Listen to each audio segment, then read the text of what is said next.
Hello, and welcome to Stasis Pod, the Transformers animated podcast. I'm Rob. I'm Jen. I'm Alex. I'm David. And today, what you talking about here? It's a Rise of the Constructicons. That could be a better Joe Pesci impression. They don't really rise. I mean, it's not even like they come and take over anything, except, I guess, Bulkhead's relationships. I mean, for a couple years there, we were just getting the Rise of the whatever in every title. Like Fantastic Four, Rise of the Silver Surfer, G.I. Joe, Rise of Cobra. Yeah, that's a good point. I mean, it's not good, but it's a good point. That Transformers game, Rise of the Dark Spark. Oh. People need to be better at naming things. Stop sucking at naming things. Stop sucking at naming things 2017. There are things I'd prioritize in 2017 over bad names, but... Okay, fine. I mean, I think we've stopped calling things Rise of the whatever. Okay, fine. Terminator 3, Rise of the Machine. Rise of the Planet of the Apes, although that was actually a pretty good movie. Yes. Yes, it was. Rise of the Guardians, which is that movie where it's like Santa Claus and the Easter Bunny teaming up. Yeah, Oh. and there's a lot of art of Jack Frost, I'm just warning you. That should have had a better name. And then also, Rise, Son of Rome, spelled with a Y. Oh. God damn it. No, that's terrible. You can't just do that. You can't just put Y's in things. And then I always confuse Rise of the Guardians with that other movie that's about owls. Yes. Oh, Guardians of Gahul? That's correct. Isn't that Zack Snyder? Oh, maybe. I think it was... I don't know if it was him or it was somebody like that. It's like, oh, I didn't expect that. I assume there's just a bunch of slow-mo He owls. should have stuck like, to Greek mythology and owls. Yeah, just slow-mo owls swooping down on like voles. Anyway, so, yeah, this is an episode, they're Constructicons, they don't really rise, and they also don't get toys. Which is weird, considering how prominent they are on this in this episode, and in subsequent episodes when they did not have a toy. Or toys. Yeah. Well, the problem with it... Oh, I wanted them as toys so much. They're big dudes. They would have to be Voyagers, although... Considering, like, how small the Lugnut toy is, and he's a Voyager, but still, they would have had to be big toys, and they only had so many Voyagers, and they would have all been Decepticons, or Well, here's the Constructicons thing. if things hadn't happened. They wanted to introduce a third Constructicon and then have them be combiners. So that's why they held off. Yeah, that makes sense, but... Never plan too far ahead, Hasbro. No.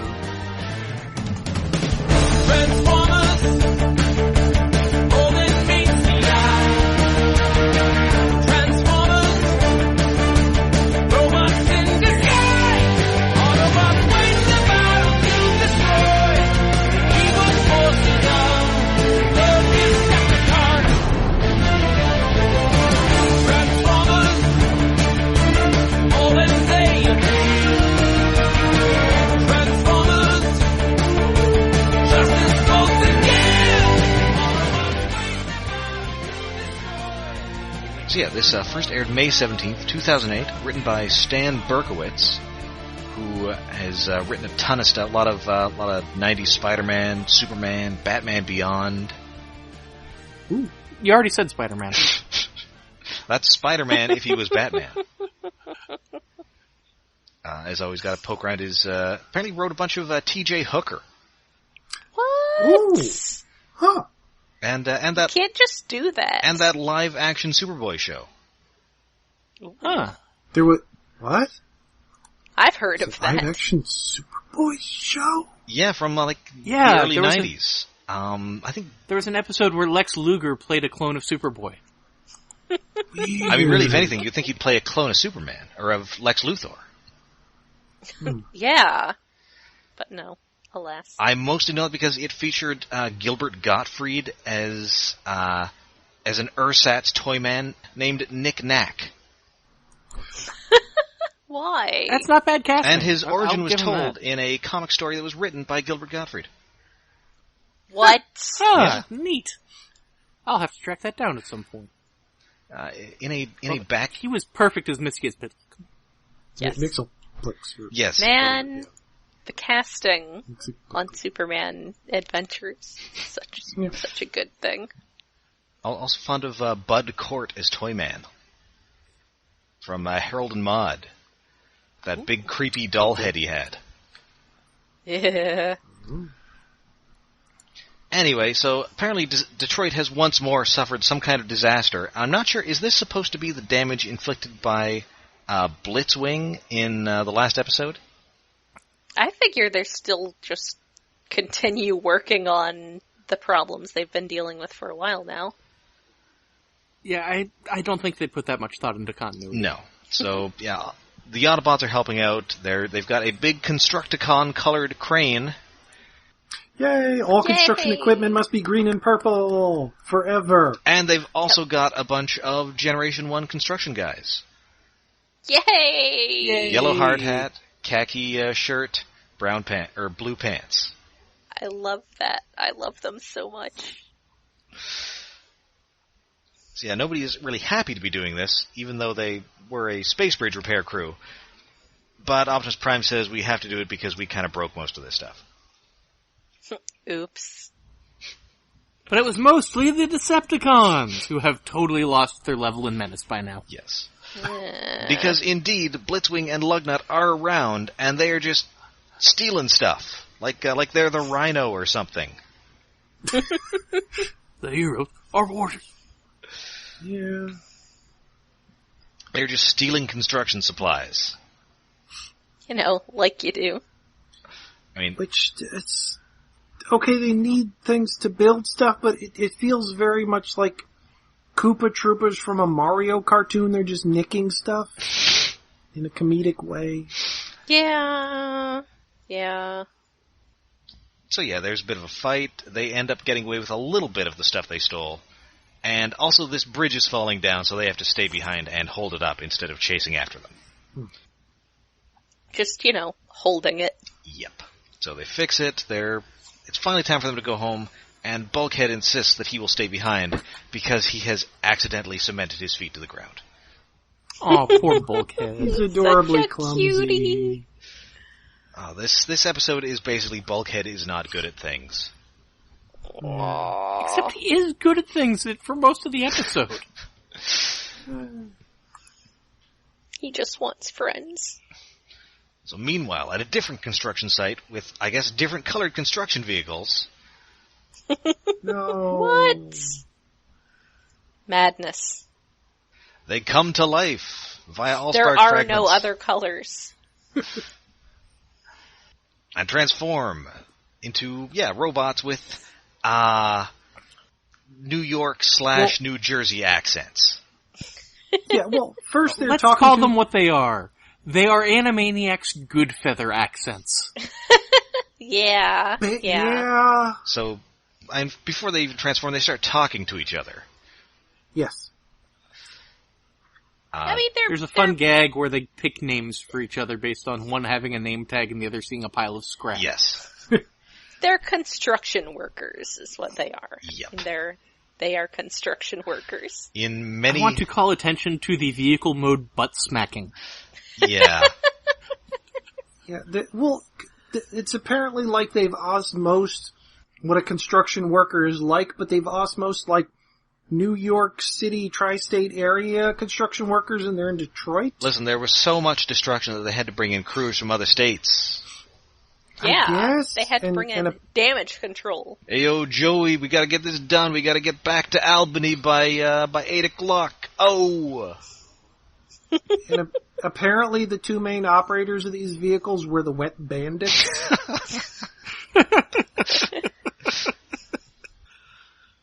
Yeah, so there is the cement mixer, Mixmaster, or Mix, voiced by Jeff Bennett. And Trying to do a Joe Pesci. And the shovel, Yes. Which is Scrapper, or Scrap, voiced by Tom Kenny. I mean, there's basically The chubby bearded one and the taller one. I mean, it looks like Macaulay Culkin should be hucking bricks at their heads. Yeah. And apparently a lot of their dialogue was improvised. Oh. Fun. It's like watching a... Oh, sorry? Go ahead. I was just saying, it's like watching a Judd Apatow movie about giant robots. You say that like it's a bad thing. Well, this episode isn't, 20 minutes too long, so it's not quite like watching a Judd Apatow movie. Okay. You know, I have to give the Constructicons credit for handling their existential crisis remarkably quickly. And then take all that credit away from them immediately deciding to catcall cars. Yes. Oh, we're back with the catcalling red cars. How many different series is this in? Well, I think maybe just the 2, but that's probably... No, wasn't it in one of the Transformers movies too? Wasn't it even in the last one? Yes, it was in the last one. Oh, yeah, the last one where it's Wheelie who's looking at like a Transformers auction site, like it's robot pornography. Yes. Right. So great. Just looking at cars, cars. It's funny when it's inanimate objects. It's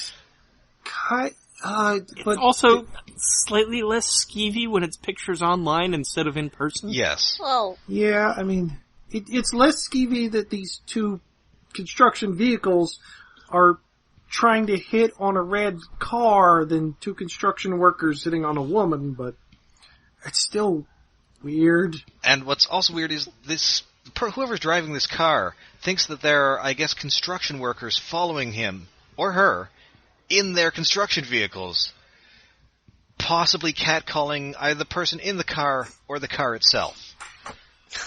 Call the police.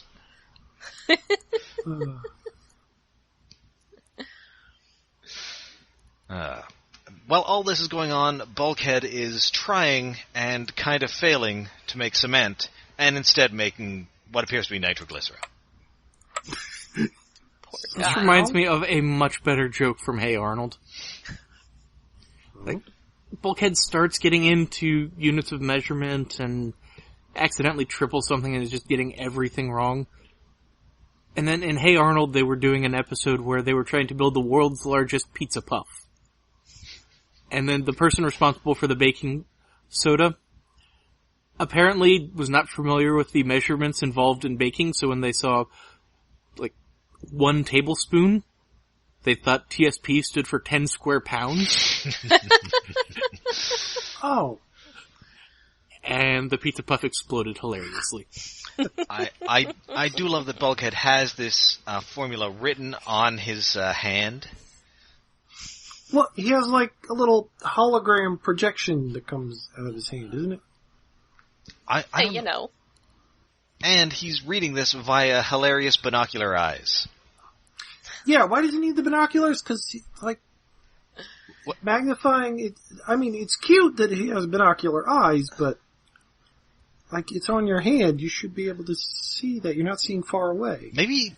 Is it too tiny? It's possible Bulkhead doesn't have very good vision. I mean, I think often large, lumbering animals don't. Well, he should have really good peripheral vision. Well, yeah, but then he can't see around those big shoulder pads he has.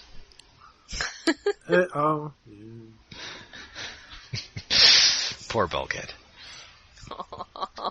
He'd have gone so much further in life if he'd just gotten a pair of glasses. Aww. Oh, yeah, but then, we did see him in an episode with glasses. Yeah, then there's a giant explosion and he breaks him and he's all, I had all the time in the world. Damn it. What am I talking about? I like making art, not reading it. And then his hands fall off. No. Doomed by his own hubris. His head falls off and is replaced by Headmaster.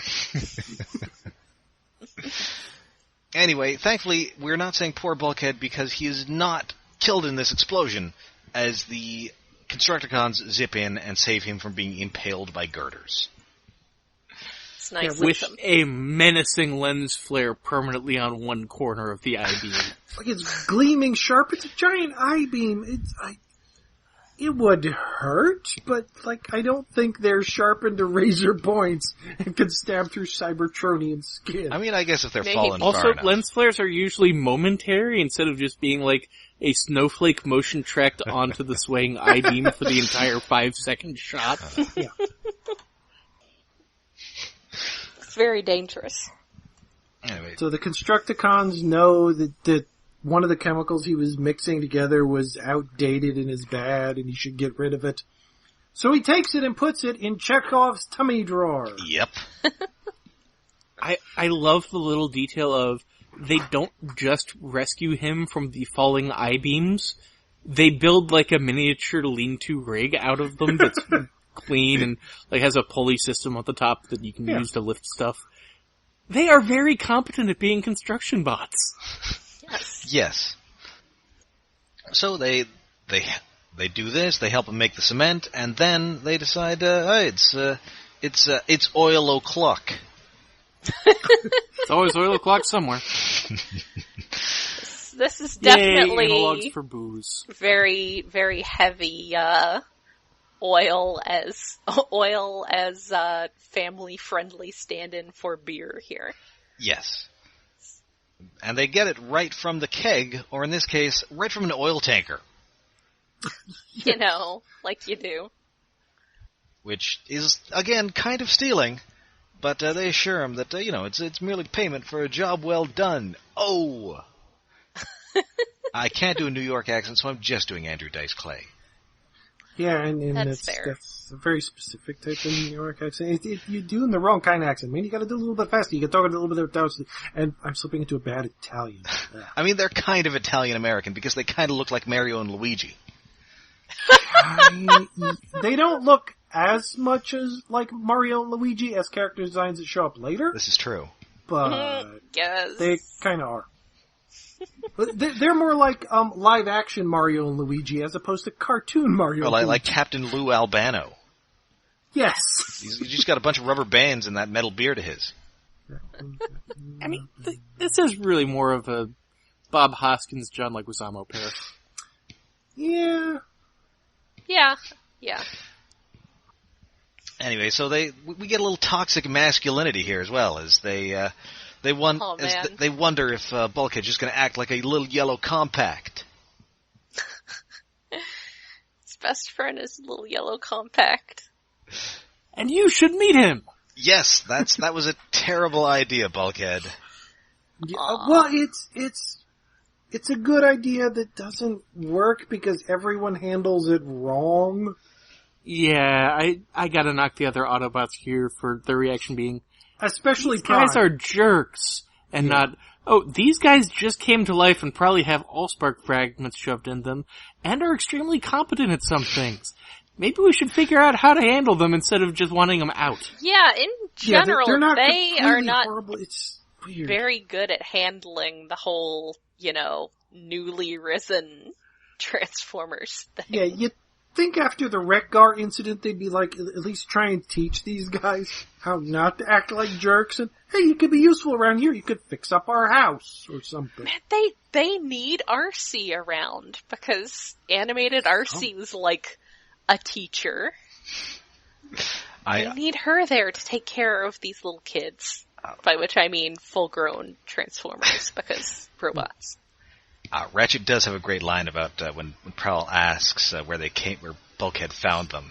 Ratchet is pretty sure it wasn't Charm School. The delivery from Corey Burton really sold that line. Yes. So yeah, this wakes up Sari. They start playing oil barrel frisbee, which slices off her pigtails. Such a good sight gag. It's horrifying and adorable, because Poor she's kid. so angry with her cut-off little pigtails. She Little is. clouds of smoke coming out.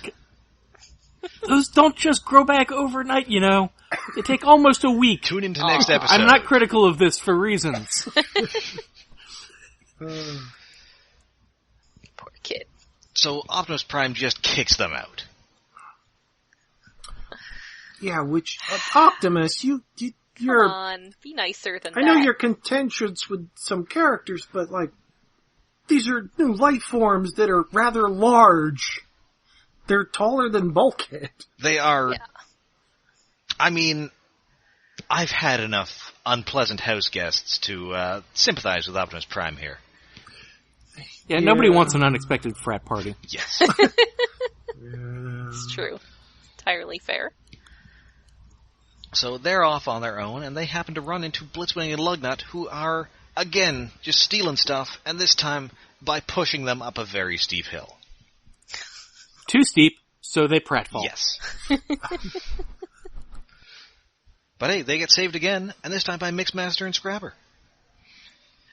Yay! They're like, hey, some guys who will do our heavy lifting. Yeah, well, so... We can trick them into dragging this back to our base for us, and then we can murder them. So what are you guys, Autobots?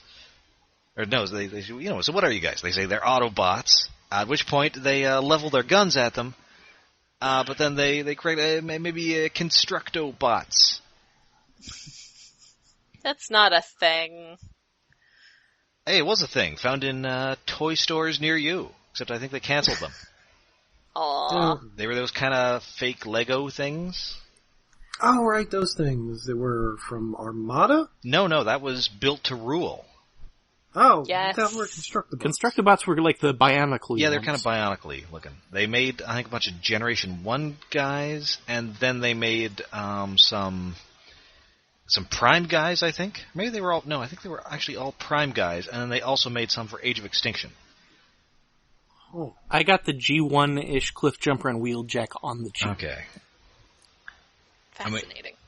Yeah, I vaguely remember this now. They came in boxes. Plastic boxes. Right, Yep. They keep trying to get some of that sweet Lego Skrilla. Yeah, not so much. I mean, I think they're still making Creons. Technically, yeah, people have discovered them recently. We talked about it on the list of Iacon Underground. It's weird.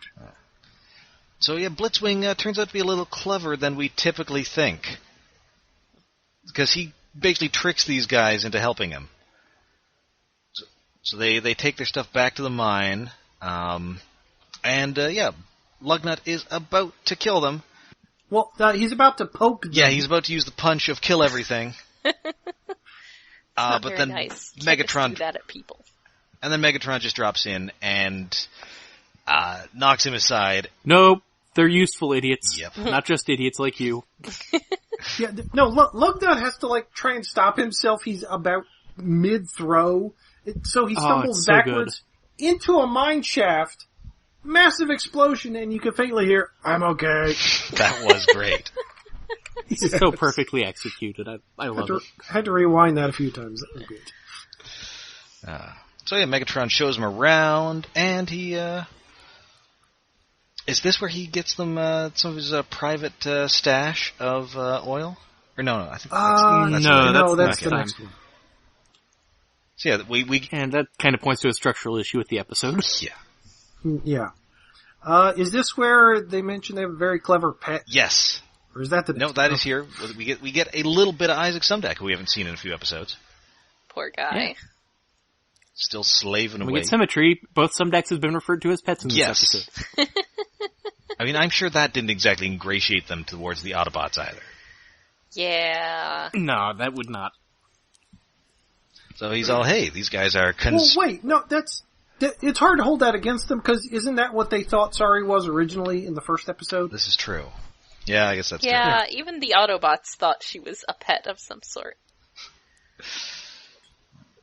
So Megatron's all, hey, these guys are Constructobots, and I'm trying to construct a space bridge.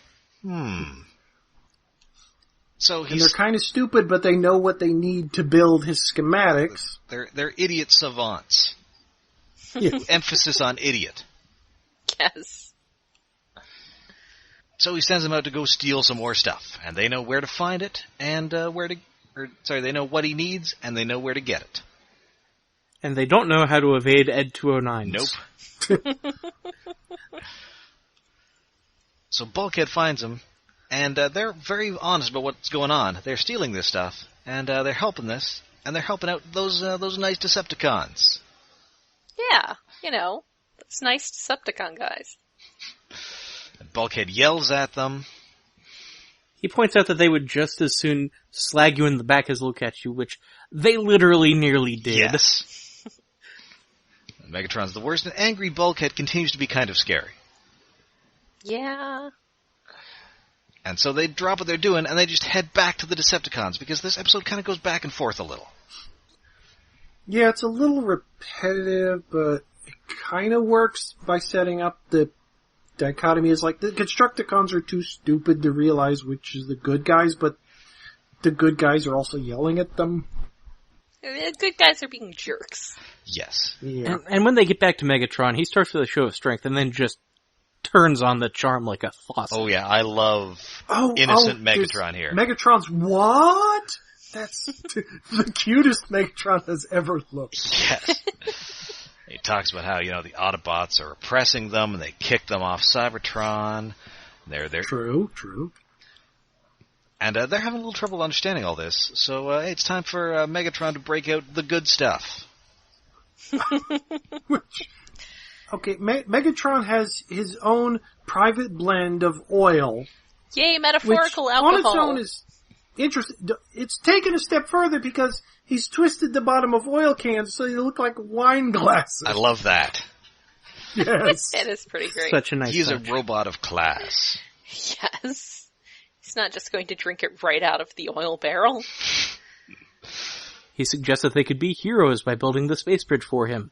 They'd build statues in their honor. Yeah. They could build the statues themselves if they like. He knows what he's dealing with.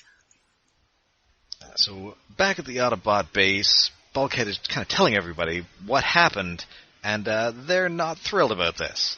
Not so much. Yeah. And Ratchet is pretty sure that no, they will do exactly what you don't want them to do, and indeed, they show up. And demand sparkle. Yep. Yeah, the Sparkle. Oh, yeah, the Allspark. Oh yeah, that thing. That thing. So he shoves Optimus Prime around, or they shove Optimus Prime around. There's a fight. They call him a dipstick, and Bumblebee says, "Hey, he's our dipstick." Aww. And the shot of Bumblebee and Ratchet just looking furious at them and wanting to defend Prime's honor is just so good. Yes. Yeah. They look so pissed. Unfortunately, it's nothing doing against the Constructicons, who are very solidly built.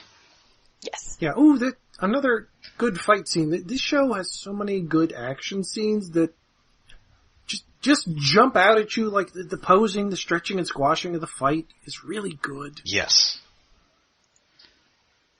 So it ends up with Bumblebee being taken hostage. And once again, they are very dismissive of his tininess and yellowness. Poor guy. Even though they themselves are yellow. Why? Yeah, a downside of after the good action that was more expressive, things started to go off model here, especially Bulkhead, who looks really weird in some It does shots. look weird. Like, maybe, Yeah. It's like, this isn't a thing that happens, but it feels like they ran out of budget. It's like, that's not how animation works, but that's... Have you seen Evangelion? Like Bulkhead, his head looks like at weird proportions, and he looks flatter. It's bizarre. So Prime's like, hey. It's most noticeable in like last few minutes. Yeah. So Prime's like, hey, well, okay, well, but we gotta like gather these fragments up, and then Bulkhead just hands them over. Yeah.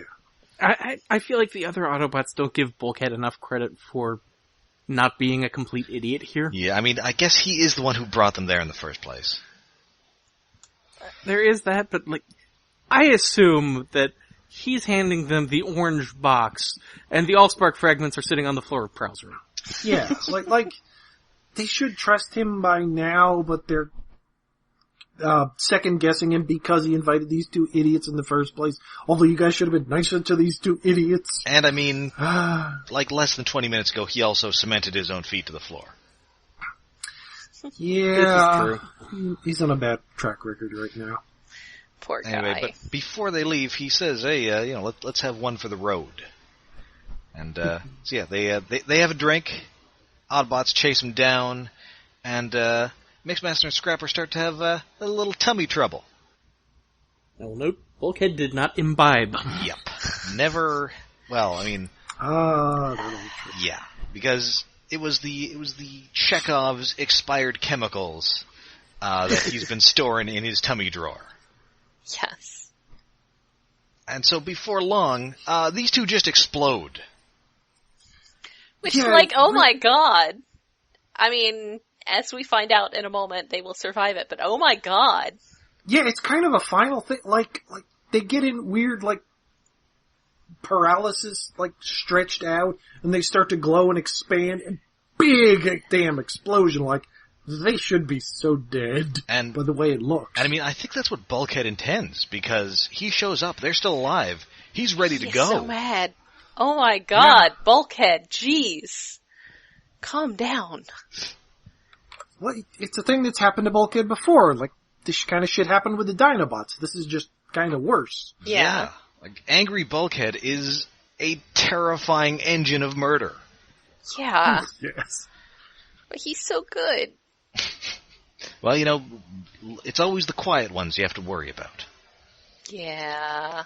And in this case, it's the quiet ones who are the size of a house and have wrecking balls for hands.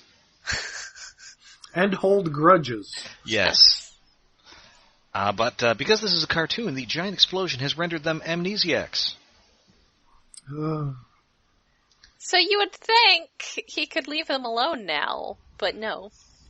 He apparently did not get the memo. No, Optimus Prime has to tell him, hey, maybe don't murder these frightened amnesiacs. Yeah. Nope, time for murder. And then they just let him go. You're letting him out into the wild. Remember what happened last time. Yeah. I don't know, maybe take these guys in, put them somewhere. You have stasis cuffs. Put them in stasis. Explain shit to them. Try and calm Bulkhead down. Yeah. Do something other than just let two Decepticon-sized construction equipments wander off. To go start their own lives on Earth somewhere. On their own. I mean, if nothing else, they're going to be committing mass acts of street harassment. Yes. Yeah. Very large acts of street harassment. This is Detroit, they're going to be hitting on the people mover. Probably too big for them. That is unfortunate. And, so Prime says, hey, they've lost their memories, and now they have a choice to not serve Megatron, which, I don't know, Prime, maybe go after them. Seriously. Explain some shit to them. Anything. More than just let them wander off into the sunset. Yeah. This just felt like Optimus Prime saying the right thing at the end of the episode, despite not doing any of that at any other point during the episode. Yeah. Listen, Bulkhead, the episode's almost over. It's, they're only tertiary characters. And, that is the end of Rise of the Constructicons, in which the Constructicons fail to rise at any point. They do not actually they do get rise. Slightly taller when they transform from vehicle to robot mode. I suppose that is true. And then I guess they're going up a hill when they're moving the equipment. Yeah. Rise up on a slight lever. Yeah. So that is this episode, and it's kind of better than I remember it being. For some reason, I remember the Constructicons as being very annoying, and they're kind of annoying, but it's kind of okay because the other characters are equally annoyed by them. Yeah, I can see that. Yeah. And I'm used to good feathers. Yeah. Yeah, it's better than last episode, but it's not great. The previous episode may have been the worst episode of Transformers Animated, so... Yeah. This is introducing new characters who mostly don't amount to much, though. No. They're going to show up... Well, they're kind of going to be important later in the season-ish. Sorta, but... Kinda. Yeah. The guy who has my favorite ridiculous name. What even? Why? Why even is it? Wait, what's the most ridiculous name? Dirt Boss. Oh, Dirt Boss. Oh, yeah, Dirt Boss. He's gonna boss the dirt around. I'm generally fond of any names that have boss in them, because it's so goofy. I suppose. Yeah. But it's even better when it's combined with something that generally does not have a boss. Well, I know... Did you just admit to liking Boss Nass from episode 1? I mean, he's Brian Blessed. Yeah, at least you get Brian Touche. Blessed. And I know that big list of Hasbro trademarks that was going around like a decade ago or so had the name Cross Boss on it. What? And I'm pretty sure that would be Jesus' superhero name. Yes. Yeah. I think it was actually for like some sort of RC car or something. Uh-huh. Not actually for... Jesus. No. I guess it could be for like a knockoff of the Hot Wheels figure 8 track where they can crash in the middle. Right. Yeah. Okay, Cross Crash. Or possibly a knockoff of that Crossfire board game. Was that Hasbro? Or one of their... That was probably Parker Brothers. Which is Hasbro, so... That's the one they bought. Anyway, so that, it's an okay... Oh, apparently Crossfire is Milton Bradley. Ha. So they are owned by Hasbro as well. In fact, I guess they would have been... They apparently bought them in '84, so they would have been owned by Hasbro at the time. Mm-hmm. Anyway, so that is Rise of the Constructicons.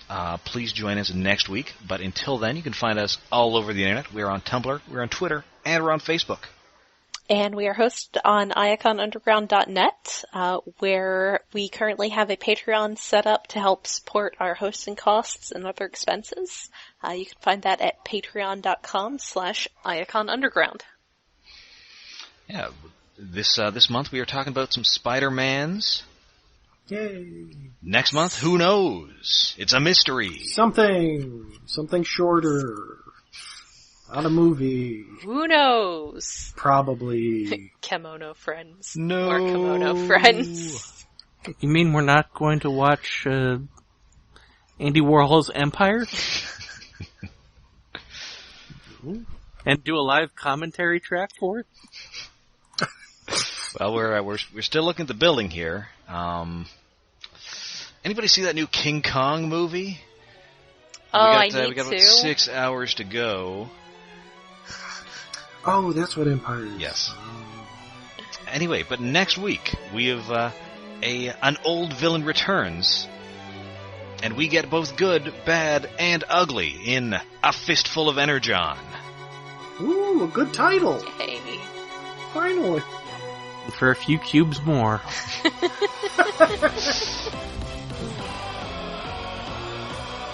I'm trying to think of something clever for Duck You Sucker, but it's not coming up. I'm not coming up with anything.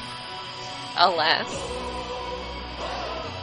So until then, I'm Rob. I'm Jen. I'm Alex. Duck Boat and Duocon? I'm David. Stretch.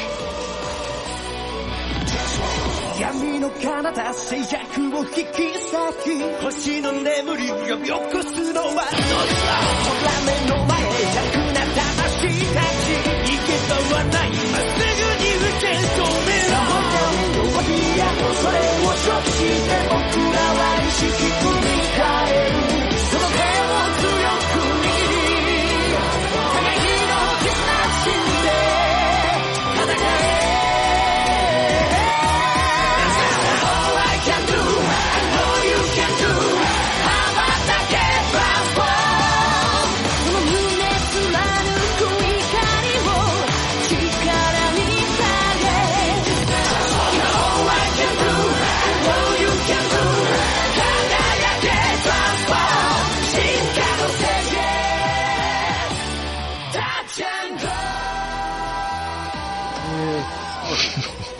Duck throws it. No Transformers who turn into ducks. Alas. Somehow Beast Wars... That seems like an oversight from Beast Wars. Yeah. Non-canonically, I think in some almanac it was probably the duck turns into something. Oh man, maybe a guy who turns into that, duck boat that the Penguin uses in Batman Returns. Oh my god, yes. Dunk you to the Sharkticons? I'm out of Sergio Leone movies. And somehow none of us said Once Upon a Time on Cybertron. Oh, because I don't remember that. Well, I don't really know Italian westerns that much. Because my brain keeps defaulting to Little Rita Goes West, or Of the West, whatever the hell that is. Did we do the sign-off? Yes. Yes, we said our names. Okay, then yes. Okay, good. Okay, so yeah. If not, I could fuck it. Okay, I guess we're done.